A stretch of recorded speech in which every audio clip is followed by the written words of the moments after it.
If your teenager spends this entire summer break scrolling through social media algorithms and sleeping until noon, it is a direct hit to their transcript and to your bank account.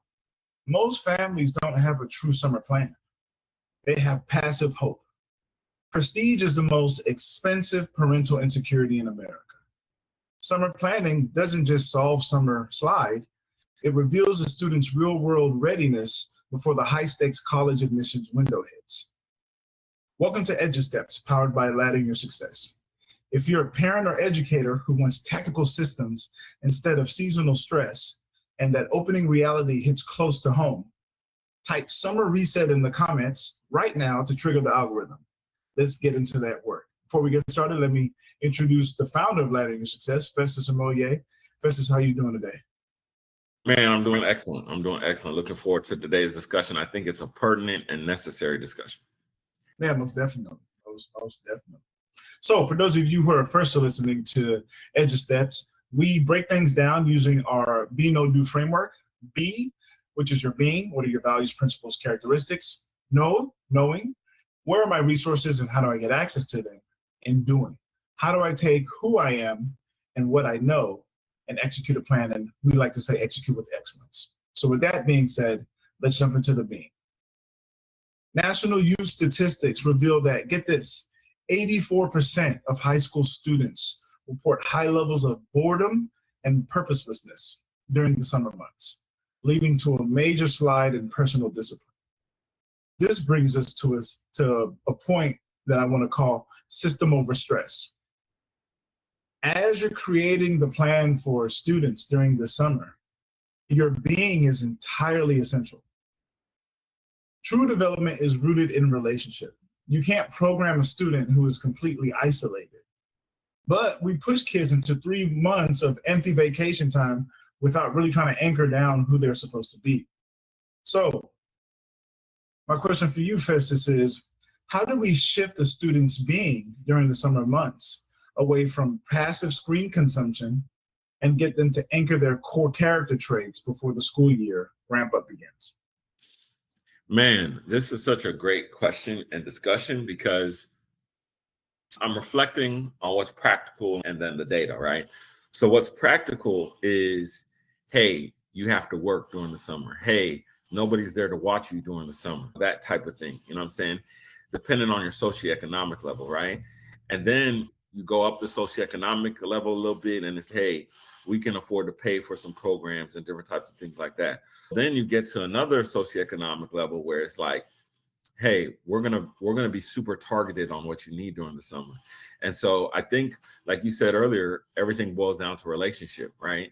What are the relationships you need for the skills you want to develop? If it's sports, you need sporting coaches and trainers and things like that. If it's reading, you need reading coaches and library programs. If it's math, you need math problems and work through math. And the data supports that. Although there's only marginal gains during these programs during the break, if you go to two years of the same type of program, then the gains increase. And so depending on the student's needs, so if I'm a parent and I'm looking at my kid, if my kid needs reading, I need to get them reading, right? So especially if they're in high school, they're getting ready to graduate, we need to start getting ready to read on a post-high school level. Excuse me. Not necessarily a college level, but on a post-high school level. So that means if I'm going to trade school, I need to be able to read trade manuals and trade books. If I'm going to college, I need to be able to read Shakespeare, all of those different types of things. On the flip side, if I'm a parent and my student wants to excel in sports and I'm using sports to build teamwork skills, if I'm using sports to try to help get a scholarship, then I'm going to put that person in a sports specific training. So especially if they're later in high school. So I'm not going to just train a general athlete way. I'm going to say, hey, my son plays quarterback football, I'm going 7-on-7 rounds. So something like that. So you got to really know what your kid needs, and that'll determine the relationships you need to have and need to invest in. Man, great points. Great points. Totally, man. I totally agree with that. Just finding it down early. And based off of the research that I did, what you said, Festus, that's exactly one of the first things I thought of was like, They just got to figure these things out earlier. Before we continue, let me welcome the one, the only Daniel Hill in the building. How you doing today? Our evangelist. How you doing today? Good, and y'all? Man, we were doing great, but we're doing even better now that you're here. Yeah, it's good to see you, man. It's good to see you, bro. Makes sense. Good to see you too, right? Man. For sure, man. All right, let's go ahead. Let's jump into the know, right? We already talked about being. Let's jump into the knowing portion. Let's think about this cold world reality, okay? Academic tracking data shows that students lose an average of 2 months of mathematical computation skills over a passive summer break. And as soon as I read that, I thought about what you said, Festus, about if you do the same program 2 years in a row, 2 summers in a row, skills are going to increase in that, right? Siloed learning is very problematic, right? We as beings, we can learn on our own, but what would it truly know without contrast and with active testing, right? Active application. So for the squad, what do parents and educators need to help their students know this summer regarding college degree costs and regional career realities so they don't buy into low value academic information? I think that's the thing, is that there's a certain thing called opportunity cost, right?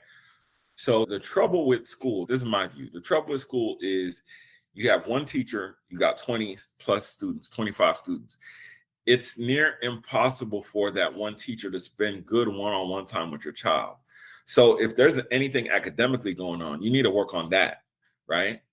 But a high GPA does not necessarily guarantee a good college or post-secondary transition, right? It's the other stuff that they're into. And I think sometimes certain people overinvest in sports and not in so much in the academics.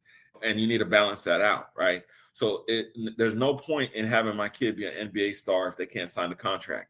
You know what I'm saying? Or now you've got NIL. So now there's a lot of opportunities. So it's, okay, what if I'm getting taken on the NIL deal? So there's certain things you need to really think through in terms of making a choice of what you engage your student in, but also getting them the resources that they need to be successful. I like what Professor said. So pretty much you get wisdom, get understanding, get all that to know what you need to do, what you don't need to do. What you don't need to do is just listen to random people on TikTok saying they know what's best and none even done anything. Like, you gonna listen to somebody who hasn't been to school about how to go to school. You're gonna listen to somebody, like, I give you an example, like you're gonna listen to somebody who hasn't gotten scholarships, but not listen to somebody like Festus who's gotten thousands of dollars worth of scholarships. So I guess you invest in the time to understand the stuff for yourself that you can help your children. So before you just start throwing your children in different things, take your time, learn about the people, learn about the stuff, learn about the information, and then go forward. Absolutely, man. Thank you. I love that, Daniel. One of the things I thought about was don't get paralysis by analysis, right? Don't go out and try to look at every single thing out there. When I was a teacher, the big thing my students would always ask me whenever I would play like a YouTube video is, does it have that black check, Mr. Sharanki? Does it have that black check? And I would say, yeah, it's got the black check. And so that was a conversation I had with the students about making sure that if you're going to certain accounts or profiles, that black check means that it's been proved or it's been researched by the parent company to make sure that they are a valid company and they're actually putting out somewhat well-researched information. Now, unfortunately, we live in a time and age where that can be bought, right? But at one point, it wasn't. It was something that kind of had more of a formality to it, where you had to prove that. But there are still ways and options to make sure that the resources that you're using are well-researched, well-studied sources. For us, I think the number one thing that we always go out and we look into is the BLS, right? BLS.gov has just been so good for us in being able to see trends, what's going up, what's going down. I'm also a very big fan of NCES, National Collegiate Education Statistics. There's a couple others. Georgetown University. I think universities are a great one, well-known universities. Use that information and have honest discussions with these students, with your students, to be able. Like you're having a slight mic issue. I am. Sorry. I said all of that and no one could hear me. No, just you said with your students and then it start breaking up. Oh my goodness. Use that data. You didn't hear about anything I said about the Bureau of Labor Statistics? No, you already did. You said all of that. Okay. And then you said Okay, good. I was little like, oh my gosh. I was like, I lost all that. Oh man. All right, no worries. So without application and contrast of what is taught to be known, how can one truly know what they know? This brings us to this idea called the $10,000 mistake. The biggest mistake is treating summer as a passive event instead of an execution framework. Just for those of you who love sports, this is your off season. So I know we want to take rest. You can take rest, don't get me wrong, but you've got to be working. You've got to be finding out your purpose. So for the squad, last question here.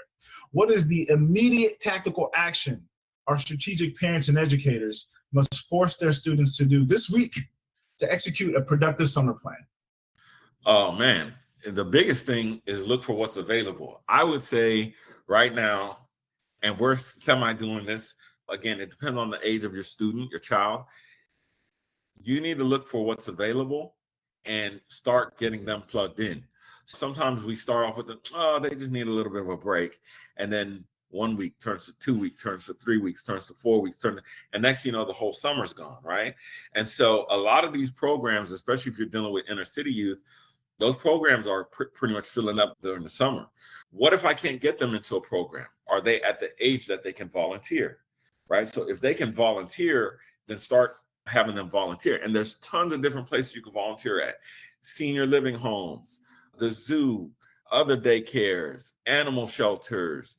I would encourage you to do this. If your student knows what they want to become, try to have them volunteer in that particular field already. So if they know they want to work in healthcare field, look for anything healthcare.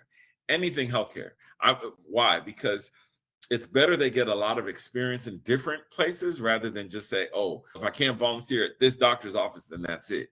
If they're an engineer, are there different things that are building that they could go work in construction, or maybe just be a helping hand to a carpenter, right? There's a lot of different things that can be done if you miss out on these programs. And so you just got to get creative, use AI, say, hey, AI, chat GPT, whatever, put your scenario in there and see what's available. Hey, I like what Festus said. If you know what your kid needs to do or what he needs help on, but if you don't know, the first thing you need to do is make a plan and figure out what you need to know, what the actual kid needs help on, what they actually like.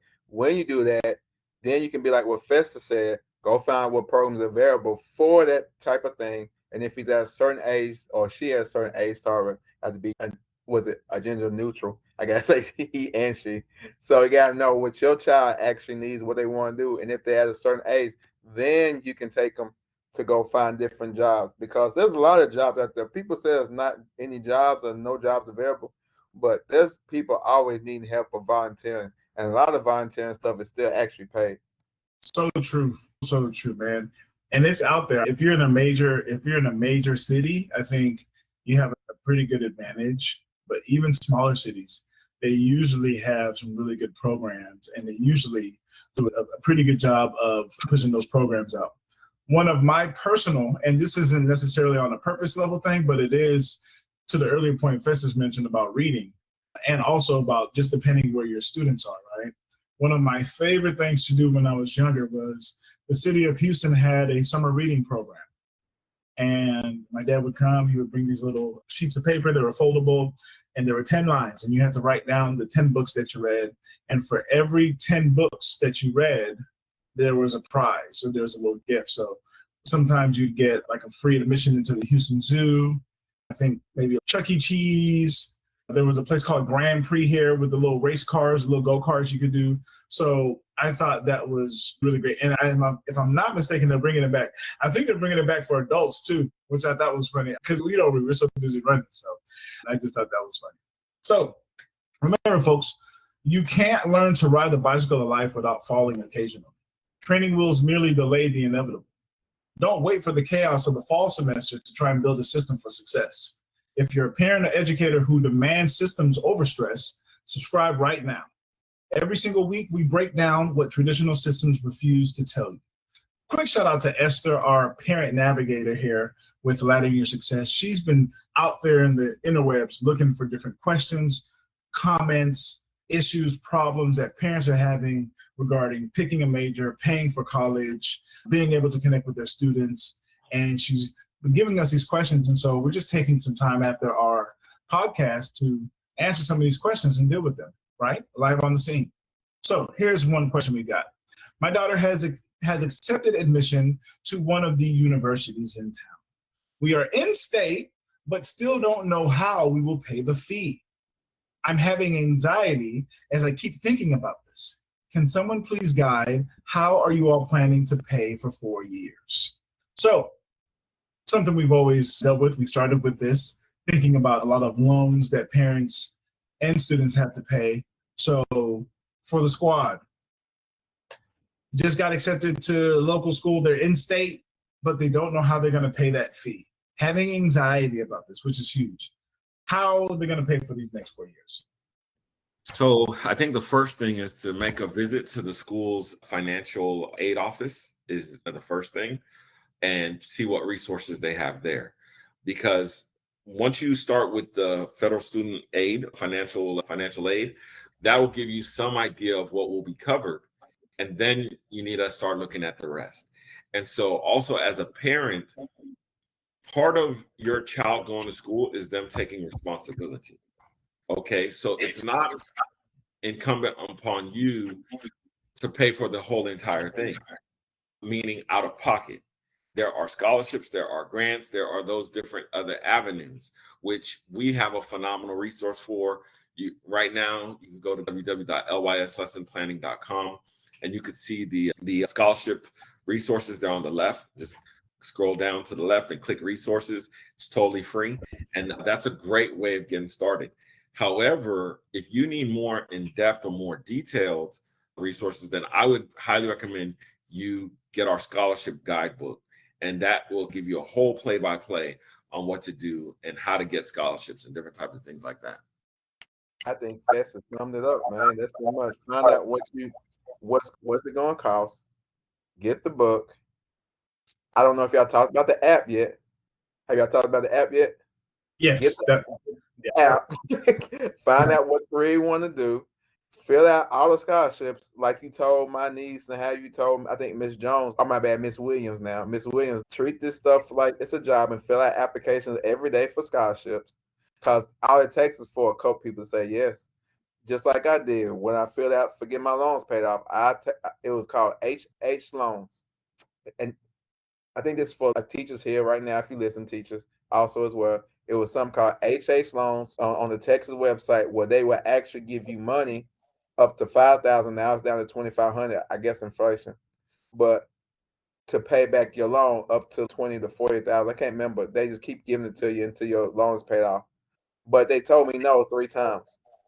No, 2 times. But the third time was a yes. So I kept getting, now my loan's paid off. Then I filled out the other application. They said no the first time. Then they took care of the other 17. So tell your kids, get off the couch. If they really want to go to school, show you that they want to go to school, fill out them applications, and do what they need to do. And tell them to get a job too, as well, to help pay for it. For sure. It's a collaborative process. So, man, thank you so much, guys. And thank you so much to Esther for the good work you've been doing, searching the interwebs, looking for these questions so we can help parents and students as they continue on this journey to ladder their success. Thank you for listening to this latest episode of Edge of Steps, powered by Laddering Your Success.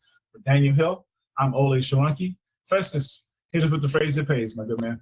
So listen up, y'all. There are legitimate excuses for not going to college. There's no legitimate excuse for not getting an education. Thank you for tuning in to this episode of Edge of Steps, powered by Laddering Your Success. We appreciate you, and we will see you on the next episode.